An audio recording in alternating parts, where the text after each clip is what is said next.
अहमद, मैं देख रही थी कि ये इंडिया ने जो बनाया है, जो बहुत सारे कमेंटेटर्स भी बार बार कहते हैं ट्रिकी सरफेस है, 168 रन्स, तो ये एक पार स्कोर है या आपको लग रहा था अबव पार है कंसिडरिंग स्पिनर्स डोमिनेट करेंगे सेकंड इनिंग्स में? नहीं, मतलब 170 चेजेबल है, ऐसी कोई बात नहीं। पाकिस्तान का नहीं चेज किया 170, भारत ने किया था ना। अभी पाकिस्तान ने 170 किया था ना, और कितना ही बॉल आराम से कर लिया था। तो डिपेंड करता है कि आप अपनी इनिंग को बिल्ड कैसे करते हैं, आप अपने रन चेस को बिल्ड कैसे करते हैं, स्टार्ट कैसे करते हैं, प्लान कैसे करते हैं, मैच को क्रैक डाउन कैसे करते हैं। तो यहाँ पे एक्सपीरियंस भी काम आता है। जो प्लेयर्स हैं उनकी गेम अवेयरनेस बहुत इंपॉर्टेंट है। उनका फियरलेस होना, क्लैरिटी उनके जो प्लान्स के अंदर है, जो मैनेजमेंट से या कैप्टन से उनको मिलती है कि उनके गेम के अंदर जो बड़ी टीमें होती हैं, अच्छी टीमें होती हैं, उनकी गेम के अंदर आपको क्लैरिटी नजर आती है, उनके रोल्स के अंदर आपको क्लैरिटी नजर आती है। उनको एग्जैक्टली पता होता है, इतनी क्रिकेट को 7 इकट्ठे खेले होते हैं, उनको बताया होता है कि आपका ये रोल है, शुरू में जाके ऐसे खेलना है, 2 आउट हो जाएंगे तो ऐसे खेलना है, 4 आउट हो जाएंगे तो ऐसे खेलना है। तो उन लोगों को जब क्लैरिटी है, और वो अगर आप उनके इंटरव्यूज भी सुनते हैं तो वो यही बात करते हुए नजर आते हैं कि हमें बड़ी बैकिंग है, सपोर्ट है, स्किल्स जिसके पास होते हैं उसको वो सपोर्ट करते हैं, और फिर उनको उनका प्लान दे देते हैं कि अभिषेक ये आपका प्लान है, सूर्य ये आपका प्लान है, तिलक ये आपका प्लान है, और कुलदीप ये आपका प्लान। तो उनके पास उनके प्लान्स मौजूद हैं, बस वो अपने अपने तरीके से अपना प्लान एग्जीक्यूट करते हैं। हाँ, लेकिन स्कोर बोर्ड और गेम अवेयरनेस की जो मैं बात कर रहा हूँ, इसका प्लेयर को होना बहुत ज्यादा इंपॉर्टेंट है कोई भी प्लान बनाने का। एंड यू नो, जैसे हम लोग देख रहे थे, मैं कभी अंडर एस्टिमेट नहीं करती टैलेंट को, and of course India knows how to win matches, हम उसको डाउट नहीं कर सकते, बट डिस्पाइट अगर आप हार्दिक को उठा ले और अभिषेक को उठा ले सिकंदर, तो मिडिल ऑर्डर उनका क्रम्बल कर गया था। अभी हम मैं स्कोर अगर देखें तो स्काई ने बनाए 5 ऑफ 11, डुबे 2 ऑफ 3, तिलक 5 ऑफ 7। तो क्या ये एक्सपोज करता है एक सॉफ्ट स्पॉट फॉर इंडिया, और क्या इंडिया इज फ्रेजाइल या वनरेबल मिडिल ऑर्डर को फाइनल में लेकर जाना चाहेगा? देखो, लेके तो जाना है, खिलाना तो है ना सबको। खिलाना तो है, हाँ।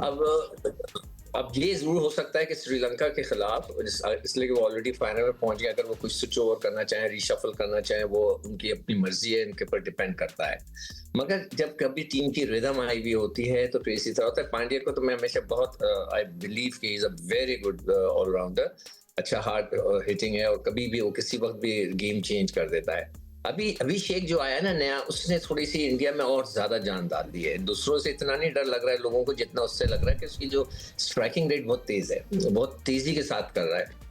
इसके अलावा जो है दूसरे नॉर्मल क्रिकेटर इस वक्त अभिषेक और जो है, एक तो एबनॉर्मली बहुत अच्छा खेल रहा है, और नीचे पांड्या उनका बहुत स्ट्रॉन्ग प्लेयर है, बीच में सैमसन भी है, दूसरे भी हैं, मगर सब मिलके चलते हैं। ये मैं एक चीज नोट कर रहा हूँ इस पिच के ऊपर, 10वें ओवर के बाद बीच के जो ओवर्स हैं वो थोड़े से ट्रिकी हो रहे हैं। अगर कोई अच्छा बॉलर हो तो वो आपको वहां पे आके फंसाता है। हमने यही देखना है कि हमारी अब जो कल जो मैच होगा उसके अंदर एक अच्छी स्ट्रॉन्ग किस्म की जो है ना बैटिंग लाइनअप हमारी खेलनी चाहिए, पूरी टीम हमारी, कि जिसने फाइनल भी खेलना है। पहले फैसला करके, जैसे कि हर एक को, अभी वो अहमद कह रहा था ना, हर एक को रोल दिया जाता है, इस तरह का एक रोल डिफाइन करके कोच सबको इस बांग्लादेश के मैच में खिलाए कि भाई ये आपके सबके रोल्स हैं, ये आपने करना है, और आपने अभी ये करेंगे तो फिर इंडिया के साथ इसी तरह चलेंगे। तो अब देखना ये कि वो क्या करते हैं, किस किस्म की टीम उतारती है पाकिस्तान की टीम, और उनके लड़कों का जो खेलने का अंदाज में तब्दीली आती है वही रहता है। बॉलिंग के अंदर तब्दीलियां आती हैं, नहीं आती, कप्तान किन किन को बॉलर्स को यूटिलाइज करता है। कल बहुत बड़ा एक तरीके से ऑब्जर्वेशन का दिन होगा कि देखेंगे कि सलमान अली आगा को किस किस्म की इंस्ट्रक्शंस मिली है, तो किस किस्म की चेंजेस करता है, नवाज से गेंद कराता है, नहीं कराता है, खुद कराता है, जब लेफ्ट हैंडर्स होते हैं वो खुद आके कराता है या नहीं कराता, ये सारी चीजें कल हम देखेंगे। तो it will be very interesting. और जिस तरह हम देख रहे हैं कि किस तरह बांग्लादेश के बैटर्स, मैं I mean every day is a different day, तो मैं शायद ये नहीं कहती टेम्पलेट ये होगा, बट एनीवे अगर हम लोग बात करें तो मतलब अभी से मैं सोची, and I want to ask you Rashid भाई, कि कुलदीप को रीड करना इतना मुश्किल क्यों हो गया है? आई मीन मुझे लगता है कि कोई भी बैटर उनको सही तरह रीड नहीं कर पा रहा। How good has he become? वो अपने एक्सपीरियंस को यूज करता है, वो सारी बॉलर 90 प्लस नहीं करता, वो पेस को वेरी करता है, अपनी लेंथ को वेरी करता है। अच्छा बॉलर यही होते हैं, मुरली हो गए या शेन वॉर्न, वो एक ही पेस पे एक ही जगह बॉल थोड़ी करते थे। वो बैट्समैन देखें जितने भी मारी दूर से मारी, ये नोट कीजिएगा, दूर से मारी और ऊपर की तरफ गई, क्योंकि एंगल आपके ऊपर की तरफ हो गया।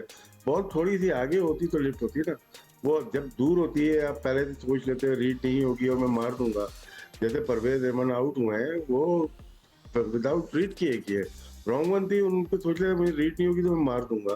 बॉल दूर थी, जब मिडिल हुई या साइड पे लगी तो ऊपर की तरफ चली गई है। एक तो रीड ना होना, उसकी लेंथ और पेस को बहुत अच्छा वेरी कर रहे हैं। जो भी इस टाइप के बॉलर होंगे, मिस्ट्री लाइक चक्रवर्ती हो गए या खुद ये हो गए, अबरार हो गए, सुफियान हो गए, ये ट्रबल करेंगे। मार भी लगती है लेकिन ट्रबल किस लिए करेंगे कि बैट्समैन पहले से डिसाइड कर लेता है मैं मारूंगा और रीड नहीं किया तो वहाँ चांसेस होते हैं। लेफ्ट आर्म स्पिनर देखें, अगर अक्षर पटेल को आज देखते हैं आप, उसने कंसीड किए होंगे 34 रन उसने कंसीड किया है, और नेसम ने भी, उसने भी 39 रन कंसीड किए उसने। तो फिंगर स्पिनर यहाँ पे ज्यादा इफेक्टिव नजर नहीं आ रहा। लेकिन कुलदीप को देखें, चक्रवर्ती को देखें, अबरार को देखें, हसरंगा को देखें, रीड नहीं हो रही। ये थोड़ा सा प्रॉब्लम कर रहे हैं क्योंकि T20 में आप मारने जाते हैं और वो जब आपको रीड नहीं होती आप थोड़ा रोकते हो, फिर उसके बाद गलत शॉट सिलेक्शन हो जाती है। ये रीजन हो सकता है। इसीलिए मैं यही कह रहा था आपके पास, हमारे पास सुफियान का ऑप्शन होना जरूरी है।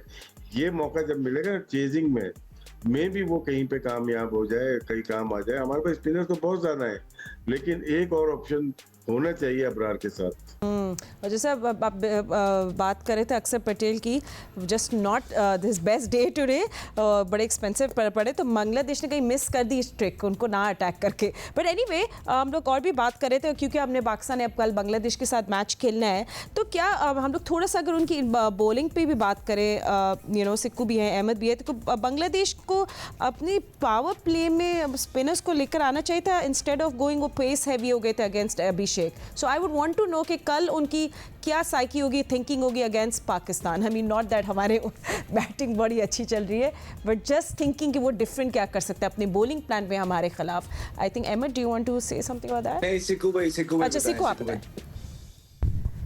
देखो, उनकी जो टीम है, उनकी जो बैटिंग, मुझे ना 2-3 लड़के तो बहुत ही अच्छे लगते हैं। अब अगर उन्होंने रन्स कर दिए और हमें चेस करने पड़ गए तो उनका जो रिशाद है वो बड़ा अच्छी गेंद करता है। और उनके जो सीमर्स हैं, मैंने पहले भी बोला था कि उनकी जो लाइन है, उनको सिर्फ ये करना होगा, अगर पाकिस्तान के खिलाफ अटैक करना होगा तो आउटसाइड द ऑफ स्टंप उनका गेंद हिलता है।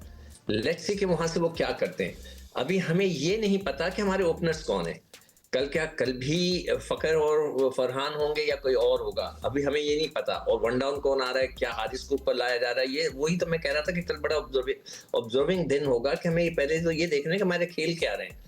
तो उनके भी स्पिनर्स बड़े अच्छे हैं, मगर ये कि अब ये तो मैं हमेशा कहता हूँ कि सिचुएशनल गेम होता है कि जब क्या सिचुएशन चल रही है, वो किधर है, कितना प्रेशर हम पे बिल्डअप होता है। अगर हम फ्री, जैसे मैं तो हैरान हूँ कि जब 10 ओवर में 91 हो गए थे पाकिस्तान, उसके बाद एकदम से हम गिरे, हमें तो यकीन ही नहीं आ रहा था कि मुझे कि ये क्या हो रहा है। तो ये सिचुएशन चेंज हो जाती है, पता नहीं क्या हुआ था उस वक्त। तो इनके बॉलर्स अच्छे हैं, मगर खैर इतने भी अच्छे नहीं है कि वो भारत की तरह हम पे प्रेशर डाल दें। और बैटिंग के अंदर हमें 1-2 लड़कों से इनसे बचना पड़ेगा। देखते हैं कि आज वो 1-2 दास नहीं खेला है आज, तो वो पता नहीं इंजरी है उसको, क्या हुआ था, वो आज नहीं खेला है। तो वो हमारे खिलाफ देखते हैं कि खेलता है कि नहीं खेलता, वो भी उसके आने से फिर उनकी टाइम। जी भाई और अहमद, यहाँ पे इनके खिलाफ पावर प्ले अच्छा खेलना पड़ेगा। जैसे इंडिया 2 दफा पावर प्ले अच्छा खेल के स्लो डाउन आप कर सकते हैं। उसके बाद अगर आपके क्लैप भी हुआ ना तो 170 तक तो ले गए आप, क्योंकि 6 ओवर में ही 72 कर दी थी। आज के मैच के अगर पावर प्ले देखते हैं, बांग्लादेश ने शायद 42 रन किए हैं और उसमें विकेट भी गिरी है उनकी, लेकिन उनके 72 तकरीबन 30 रन का अगर मार्जिन आपका यहीं पे है, वो पूरा मैच डिसाइड करता है। और पाकिस्तान को हम बहुत मार के भी 55 कर रहे हैं, जो हमने नोट किया। 2 दफा हमने 55 किया है ट्रायंगुलर से लेके अब तक। हम 70-75 पे क्या पहुंच सकते हैं अगेंस्ट बांग्लादेश? देखिए राशिद भाई, अभी शाहजेब भाई के प्रोग्राम पे भी हम यही बात कर रहे थे कि भारत की स्ट्रेटजी ये होती है, उनको पता है कि बाउंड्रीज एक तो बड़ी हैं, पिचेस स्लो हैं, पिच के अंदर मुश्किल होती है जब स्पिनर्स आते हैं। तो ऐसी सिचुएशन के अंदर क्या करती हैं अच्छी टीमें, वो ये करती हैं कि नए बॉल का फायदा उठाती हैं और 6 ओवरों में ये नहीं कहती कि हम 45 कर लें, एक आउट हो जाए तो, और वो कहती हैं कि अगर 70 भी हो रहा है, 75 भी हो रहा है तो कर दो, फिर ताकि बीच में हमारे लिए मुश्किल ना हो। अगर शुरू के अंदर 2-3 विकेटें गिर भी जाती हैं लेकिन स्कोर आपका 65 प्लस हो जाता है, तो बीच के अंदर फिर आपको 7.5 की एवरेज से भी खेल के जाएंगे ना आप 15 ओवर तक, तो अच्छी जगह पे आखिरी 5 ओवरों पे आप विकेट्स इन हैंड खड़े हो सकते हैं। बिकॉज सिंगल लेना तो राशिद भाई, अब सिंगल तो सब ले ही लेंगे ना कि नहीं लेंगे बीच के अंदर।